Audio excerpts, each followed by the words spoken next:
अस्सलाम वालेकुम। Doctor Arshad veterinary clinic YouTube channel पे वेलकम। वीडियो में पोल्ट्री फार्मिंग कारोबार के मुख्तलिफ पहलुओं पे बात होगी कि जब हम ये इरादा बनाएं कि हमने पोल्ट्री फार्मिंग कारोबार का आगाज़ करना है तो हम किस मेथड को अपनाएं, किस तरीक़ाकार को अपनाएं, अपने पास दस्तयाब वसाइल के हिसाब से, ज़मीन के हिसाब से, खर्चा और मुनाफा सामने रखते हुए मुर्गियों के लिए मुर्गी खाना की बनावट के हिसाब से। आया कि हम लेयर फार्मिंग का आगाज़ करने जा रहे हैं अंडों के लिए, तो उसके लिए हम अपनी मुर्गियों को खुली जगह पे रखेंगे या उन्हें बैटरी केजेस में रखेंगे या फिर उन्हें फर्निश्ड किस्म के बैटरी केजेस में रखेंगे। ऑर्गेनिक फार्मिंग होगी या टोटली फ्री रेंज फार्मिंग होगी, ये सारी चीज़ों का हम उसमें इंतखाब करते हैं पोल्ट्री फार्मिंग के पहलुओं को देखते हुए। या फिर हम बेहतरीन किस्म की मार्केटिंग का मंसूबा बना के मार्केट में गोश्त की डिमांड को पूरा करने के लिए ब्रायलर फार्मिंग से आगाज़ करने जा रहे हैं या फिर हम कंट्रोल हाउसिंग का आगाज़ करने जा रहे हैं। तो पोल्ट्री फार्मिंग के सारे पहलुओं पे बात होगी। सबसे पहले मैं आपको बताता चलूँ कि अगर आप लेयर फार्मिंग का आगाज़ करते हैं तो उसमें एक बेहतरीन सिस्टम होता है कि आपके पास अगर ज़मीन दस्तयाब है तो आप अपनी मुख्तलिफ ब्रीड्स को भी इकट्ठा करके उनको फ्री रेंज फार्मिंग करवा सकते हैं। आगे चल के ऑर्गेनिक फार्मिंग का भी जिक्र होगा, वो भी इसी सिस्टम का हिस्सा है। लेकिन दोनों में फ़र्क ये होता है कि फ्री रेंज फार्मिंग के अंदर मुख्तलिफ ब्रीड्स को, मुख्तलिफ नस्लों को इकट्ठा रख के रीयर किया जा सकता है, उनसे अंडों की प्रोडक्शन ली जा सकती है, उनको फ्री चॉइस दी जाती है कि वो जो भी खा लें, वहाँ पे जो भी इन्हें चीज़ें दस्तयाब हैं। उसके साथ साथ आप उन्हें कमर्शियल फीड भी ऑफ़र करते हैं, आप उन्हें सिंथेटिक किस्म की मेडिसिन भी ऑफ़र करते हैं और फीड के अंदर भी मुख्तलिफ अज्जा को आप शामिल कर सकते हैं। लेकिन जब आप ऑर्गेनिक फार्मिंग कर रहे होते हैं तो उसमें आपकी कोशिश होती है कि एक तो उसमें नंबर ऑफ़ बर्ड्स यानी कि चिकन्स लिमिटेड हों, वो बहुत ज़्यादा ना हों। दूसरा, उसकी फीडिंग सारी की सारी ऑर्गेनिक करनी पड़ती है। आपको उसके लिए सिंथेटिक मेडिकेशंस, फीड के अंदर मुख्तलिफ किस्म के केमिकल्स को ऐड करना, फीड एडिटिव्स को ऐड करना और ऐसी कोई भी चीज़ इस्तेमाल नहीं करनी जो कि नॉन ऑर्गेनिक के ज़ुमरे में आती हो। दोनों सिस्टम्स बर्ड्स की, चिकन्स की हेल्थ के वाले से बहुत बेहतरीन किस्म के हैं। अगर आपने उन्हें अंडों के पर्पज़ के लिए रखा हुआ है, अगर बेहतरीन किस्म की अंडों और गोश्त की ग़िज़ाइयत उनसे लेना चाहते हैं तो उसके लिए उन्हें ये जो माहौल मुहैया होता है, इसमें उनके ऊपर मेडिसिन्स कम इस्तेमाल होती हैं, आपके फीड के अखराजात भी कम होते हैं, आपके चिकन्स ओवर क्राउडेड नहीं होते, बहुत ज़्यादा हजूम ना होने की वजह से उनके अंदर एक दूसरे को काटने की, एक दूसरे के परों को नोचने की और एक दूसरे को ज़ख्मी करने की नौबत नहीं आती और आपके चिकन्स आपको बिल्कुल ग़िज़ाइयत से भरपूर किस्म के प्रोडक्ट्स मुहैया करते रहते हैं। आप इस तरह के चिकन्स की कम अज़ कम आधी लाइफ, मिनिमम 50% लाइफ इनकी बाहर गुजरवाते हैं। लेकिन इस दौरान आप ये भी ध्यान रखते हैं इनको किसी किस्म का कोई ख़तरा ना हो। शाम को आप इन्हें अंदर वापस लेके आते हैं, जो भी आपने मुर्गी खाना जिस भी बनावट का बनाया हुआ है, मौसम के लिहाज से और अपने इलाके के लिहाज से, ताकि इनको प्रीडेटर से और मौसमी असरात से महफूज रखा जा सके। खुली जगह हो, अतराफ में बाड़ लगी हो, बाहर उनके लिए सब्ज़ा मौजूद होना चाहिए। अगर सब्ज़ा नहीं है तो हम कम अज़ कम उन्हें एक मसनूई माहौल बना के दे सकते हैं। हम मुख्तलिफ बर्तनों का इंतखाब करके, नीचे की जानब हमको कपड़ा रख के, क्लॉथ्स का इस्तेमाल करके या फीड के खाली बैग्स इस्तेमाल करके उनके ऊपर हम ऑर्गेनिक फूड्स उनके लिए मुहैया करते हैं। उनको इस तरह का एनवायरनमेंट, इस तरह का माहौल मुहैया करते हैं कि वहाँ पे उनकी परवरिश बेहतरीन तरीके से हो, उन्हें खुली हवा दस्तयाब हो और उनका हेल्थ स्टेटस, उनके खून के अंदर उनकी जो इम्यूनिटी है, जो उनका बीमारियों के खिलाफ लड़ने वाला सिस्टम है, उसको बेहतरीन किया जा सके, उसको मजबूत किया जा सके। तो ये एक बहुत ही अहम किस्म का, बहुत ही ज़बरदस्त किस्म का लेयर फार्मिंग का सिस्टम होता है जिसमें हम फ्री रेंज फार्मिंग को और ऑर्गेनिक मेथड को अपनाते हैं। दोनों का हमारे ऊपर होता है कि हम किसको लेके चल रहे हैं। अगर आप ऑर्गेनिक फार्मिंग को अपनाना चाहते हैं तो उसके लिए बेहतरीन तरीकाकार ये होता है कि जितने भी ऑर्गेनिक अजनास होते हैं, दालें, फल, सब्जियां वगैरह, ये आप उनके लिए पहले से उगा के रखें और उस हिस्से के पोर्शन बना लें, 3 हिस्से या 4 हिस्से बना के दरमियान में उसकी पार्टीशन कर लें। एक दिन आप अपने उन चिकन्स को एक हिस्से पे लेके जाएं या 2 दिनों के लिए या 3 दिनों के लिए, और फिर उससे अगले दिन पहले वाला हिस्सा बंद कर लें, दूसरे हिस्से पे उनको शिफ्ट कर लें। इस तरह से करके हम रोटेशन करते हैं ताकि एक जो एरिया है, जो पास्चर है, जो सब्ज़ा गाह है, वो मुकम्मल तरीके से ख़राब ना हो, ना ही उसके अंदर न्यूट्रिएंट्स की, ग़िज़ाई अज्जा की कमी हो। जड़ी बूटियाँ, अजनास, दाना दुनका, नीचे से वो मैगट्स वगैरह खाना, कीड़ों का इस्तेमाल करना, वर्म्स को इंतखाब करना अपनी खुराक के तौर पे, ताकि आपके फीड के अखराजात कम हों। तो इस रोटेशन के ढेर सारे फ़वाइद होते हैं। इस हवाले से ढेर सारी वीडियोज़ मौजूद है, आप देख सकते हैं कि रोटेशन हम किस तरह से करते हैं। तो दोनों में से किसी भी फार्मिंग का, किसी भी मेथड का आप इंतखाब करें, आपका मकसद यही होता है कि हमने इनसे बेहतरीन किस्म की एग प्रोडक्शन लेनी है।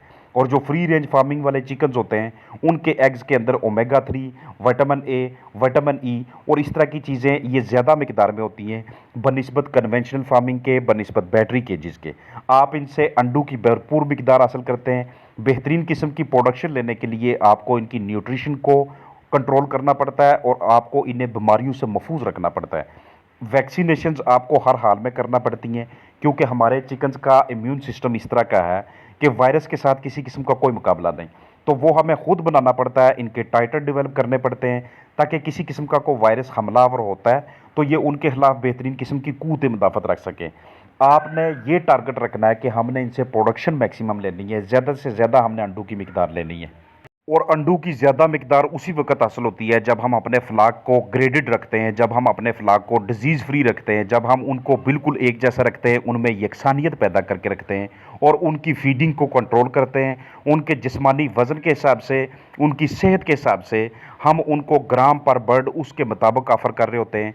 24 घंटों के अंदर जो उनकी रिक्वायरमेंट्स होती हैं, लाइट के हिसाब से, वेंटिलेशन के हिसाब से, लिटर मटीरियल के हिसाब से, फीडिंग के हिसाब से और वाटरिंग की एमएल पर बर्ड के हिसाब से, उन सब को हम पूरा रखते हैं।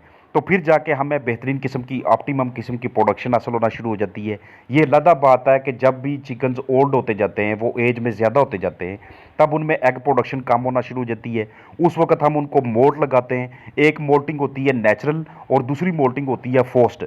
नेचुरल मोल्टिंग उस वक्त होती है जब दिन छोटे हो रहे होते हैं, रातें लंबी हो रही होती हैं और हमारे चिकन्स को रोशनी का दुरानिया कम दस्तयाब होता है। ज़्यादातर ऐसा मौसम सरमा में होता है, जब आपको चिकन्स गंजे नज़र आना शुरू हो जाते हैं, जब आपको मुर्गी खाना के अंदर परू की ज़्यादा मिकदार नज़र आती है, आपको उन गर्दन से, उनकी बैक से और टांगों का कुछ हिस्सा ऐसा नज़र आता है कि वहाँ पे इनके बाल अब उतरना शुरू हो गए हैं। तो ये किस्म की कोई बीमारी नहीं है, ये उनके अंदर नेचुरल प्रोसेस है मोल्टिंग का। हालांकि बाज़ का प्रोटीन की कमी की वजह से, नीचे से ज़्यादा खुराक खाने की वजह से, डिजीज़ की वजह से और दूसरे अनासर की वजह से भी पर गिरना शुरू हो जाते हैं। लेकिन मौसम सरमा में ऐसा अगर वाक़या होता है तो ये उनके अंदर कुदरती तौर पे खुद को मोल्ट करने का अमल है, अपनी ओवरी को दोबारा बनाने का अमल है और अपने अंदर ग़िज़ाई अज्जा को बेहतरीन तरीके से इकट्ठे करने का अमल है। इसमें परेशानी वाली कोई बात नहीं है। एक मोल्टिंग वो होती है जिसे हम खुद लगाते हैं, जिसे हम फोर्स्ड मोल्टिंग का नाम देते हैं, जिसमें हम चिकन्स की खुराक को कम करते हैं, आस्ता आस्ता खुराक बिल्कुल ज़ीरो कर देते हैं। 5, 6, 7 दिनों के लिए हम उनको ऑफ फीड करते हैं, फीड नहीं देते और फिर उसके बाद हम उन्हें फीडिंग ऑफ़र करते हैं। जब हमने उन्हें ऑफ फीड किया होता है, सारे के सारे पर गिरते हैं, उनका वज़न हम नीचे लेके आते हैं 25 से 30%, बात कर 32%, और उसके बाद हमें अच्छी प्रोडक्शन हासिल होना शुरू हो जाती है। इसके अलावा लेयर फार्मिंग का ये एक बहुत ही बेहतरीन किस्म का पहलू है कि जिसमें हम अपने चिकन्स को, अपनी हैंस को बैटरी केजेस के अंदर रखते हैं, जिसमें केजेस इंस्टॉल होते हैं, एक के ऊपर दूसरा, दूसरे पे तीसरा, या फिर फर्निश्ड किस्म के केजेस हम इस्तेमाल करते हैं जिसमें सहूलतें ज़्यादा होती हैं। खुड्डू के हिसाब से, पिंजरों के साइज़ के हिसाब से उसमें चिकन्स रखे जाते हैं। उनके मेटल के केजेस बने होते हैं, बर्ड के हिसाब से, खुड्डू की साइजिंग के हिसाब से, उनकी लाइट की टाइमिंग को एडजस्ट किया जाता है, क्योंकि अंदर की जानब उन्हें कुदरती लाइट दस्तयाब नहीं होती। हमने उनके लिए आलमोस्ट कंट्रोल हाउसिंग की होती है। हालांकि सेमी कंट्रोल और ओपन हाउसिंग में भी ऐसा मुमकिन है, लेकिन अगर कंट्रोल हाउसेज हों और उनके अंदर ये सिस्टम्स इंस्टॉल किए जाएँ, यानी कि बैटरी केजेस के या फर्निश्ड केजेस के, जिसमें और ज़्यादा सहूलतें होती हैं, उनको घूमने फिरने के लिए ज़्यादा जगह दस्तयाब होती है, उनको एक्सरसाइज के लिए ज़्यादा जगह दस्तयाब होती है और मज़ीद उन्हें फैसिलिटेट किया जाता है। तो इनके अंदर भी आपके चिकन्स बेहतरीन किस्म की परफॉर्मेंस देते हैं। ये भी आपके पास एक ऑप्शन होता है जब आप पोल्ट्री फार्मिंग कारोबार का आगाज़ करते हैं। ये एस्पेक्ट भी आपके लिए प्रॉफिटेबल होता है, लेकिन इसमें ज़रा इन्वेस्टमेंट ज़्यादा चाहिए होती है, इसमें पैसा ज़्यादा दरकार होता है। बेहतरीन किस्म की आपको अंडों की प्रोडक्शन हासिल होती है। इस तरह से इसके अंदर बेड्स लगे होते हैं, कन्वेयर्स लगे होते हैं, ऑटोमेटिक फीडिंग होती है और फिर इसके ज़रिए अपने चिकन्स को वहाँ पे रियर करके पोल्ट्री फार्मिंग के इस एस्पेक्ट को अपना के इससे प्रॉफिट ली जाती है। तो अब ये हमारे ऊपर होता है कि हमारे पास कितना जेब खर्च है और हम किस सिस्टम को अफोर्ड कर सकते हैं। हमारे इलाके के हिसाब से, मौसम के हिसाब से कौन सा सिस्टम हमारे लिए बेहतरीन है। जब भी हमारी मुर्गियां किसी किस्म के मसाइल में मुब्तला होते हैं तो उसकी वजह जहां पे वायरस, बैक्टीरिया, प्रोटोजोआ, तफैलिए, हमारी मैनेजमेंट या कोई भी दूसरा फैक्टर होता है, तो उसमें हमारे चिकन सबसे पहले स्ट्रेस में आते हैं, तनाव में आते हैं। उनको स्ट्रेस से निकालने के लिए, तनाव से निकालने के लिए उनको बैरूनी एरिया मुहैया करना, थोड़ी सी खुली जगह मुहैया करना, इससे बेहतरीन किसी किस्म का कोई ऑप्शन नहीं हमारे पास होता। लेयर फार्मिंग में हम वाइट लेयर का भी इंतखाब कर सकते हैं। 98 99 प्रोडक्शन, पीक प्रोडक्शन आपको देती है। इसमें डिजीज़ भी आपको कम फेस करना पड़ती हैं और आपके चिकन्स आपको परफॉर्मेंस भी बेहतरीन किस्म की देते हैं। या फिर इसके अलावा क्या होता है कि छोटे छोटे केजेस बना लेते हैं जब हम लेयर फार्मिंग कर रहे होते हैं, और उसमें हमारी कोशिश क्या होती है कि हम ब्रीडिंग पेयर्स को यहाँ पे इकट्ठे करें। बहुत ही महंगे महंगे स्टफ वाले, महंगी कीमत वाले हमने ब्रीडर लिए होते हैं, उनके पेयर्स लिए होते हैं, और हमने उनसे फर्टाइल एग लेके उनकी ऑफस्प्रिंग को, उनकी नस्ल को आगे लेके चलना होता है। उनके फर्टाइल अंडे सेल करने होते हैं या फिर हमने मुनासिब दामों में उनके चिक्स सेल करने होते हैं।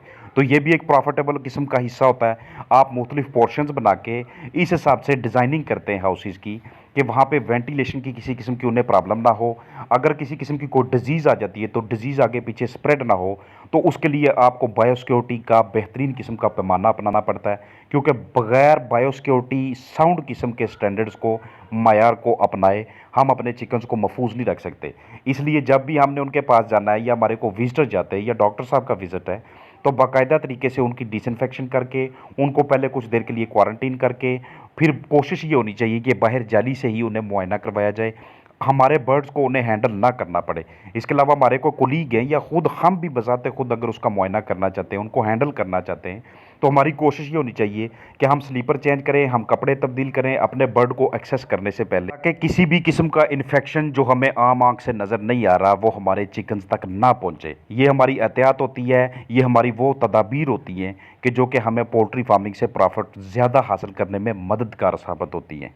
तो तमाम के तमाम मेथड्स, तमाम के तमाम सिस्टम्स के अपनी अपनी जगह पे एडवांटेजेस हैं, अपनी अपनी जगह पे उनका नुकसानात है। इसके अलावा एक मेथड होता है जिसे हम यार्डिंग मेथड का नाम देते हैं। इसमें हम क्या करते हैं कि हम कैटल्स को, अपने चिकन्स को एक जगह पे इकट्ठा रखते हैं।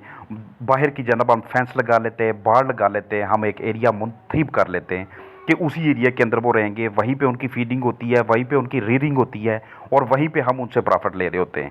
यार्डिंग मेथड भी देहात के अंदर, विलेजेस के अंदर एक बहुत ही कॉमन किस्म का मेथड है, जहाँ पे हम ये अफोर्ड नहीं कर पाते कि हम उनके लिए बैटरी केजेस इंस्टॉल कर पाएँ, हम उनके लिए कंट्रोल या सेमी कंट्रोल हाउसेस बना पाएँ, क्योंकि स्मॉल स्केल पे, छोटे पैमाने पे हमारा ये वर्क होता है, हमारा काम होता है।